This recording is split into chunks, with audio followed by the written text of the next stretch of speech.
All right, Africa. so of course it's the Madaraka Day in Kenya. As you know, it's a national holiday where the people are, celebrating the attainment of internal self-rule after being a British colony since 1920. Today also, Kenyans are taking stock of their wins with the hashtag Resetting Kenya, where they are taking a trip back by outlining some of the developments the country has made. Let's take a look at some of the tweets.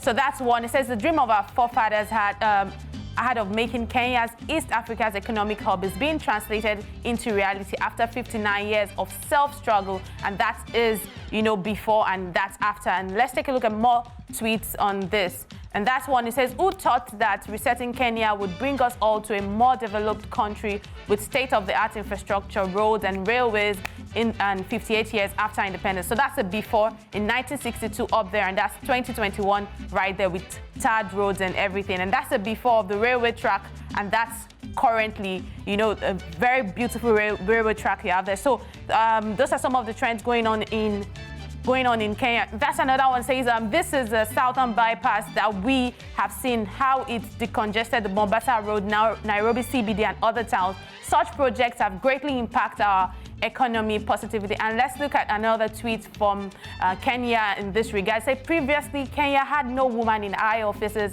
as we were viewed as inferior human beings, but today we have Martha Koome, who of course is the Chief Justice, and Philomena Mwilu as the President and Deputy of the Judiciary respectively. Kenya is making calculated strides towards embracing women. So that's what's going on in Kenya at the moment. The hashtag is Resetting Kenya. Well, of course, Kenyans are super excited and they are happy about what's going on in the country at the moment. So it's a beautiful time for Kenya. And I just want us to move on back to Nigeria, rather, where, of course, I don't want to be a bearer of bad news, but, at the moment, Nigeria is confronted by multiple security challenges. On the one hand is the Boko Haram Islamist insurgency, and in the northeast, and militancy in the Niger Delta, increasing violence amongst farmers and herders, and the separatist agitation. Amidst all this is the increasing price of goods, the services, corruptions, and the use of force against peaceful protesters. A recent video of this controversial and popular Senator Dino Melaye is gaining eyeballs. Here's what he has to say. President Buhari should take us back to where he picked us from. We're not asking for improvements again. We're not asking for a better Nigeria than he made it.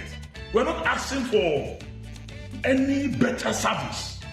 Just take us back to where you picked us from. Where in 2014-15 a bag of rice was 8,000. Take us back there. Where ticket from Abuja to Lagos by air is 21,000 and business class was 40,000. Take us back there. Where with 50 naira you can go to Meshai and take Indomie and egg. Take us back there. Where a loaf of bread is 120 naira. Take us back there. We don't want improvement. We don't want, just take us back to where you took us from.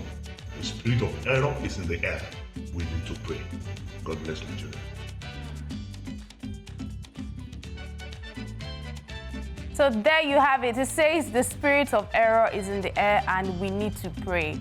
I don't know about that, but what do you guys make of this video? That's a senator, and that's a popular, controversial senator. Of course, we know that senators earn about 71 million per annum. So is he speaking for the masses or something? Like, what do you guys make of this video? He says Buhari should take us back to where we were before. It's not even asking for change. It's Dino Melaye, so when he posts on social media, he does tend to gather a lot of, traction.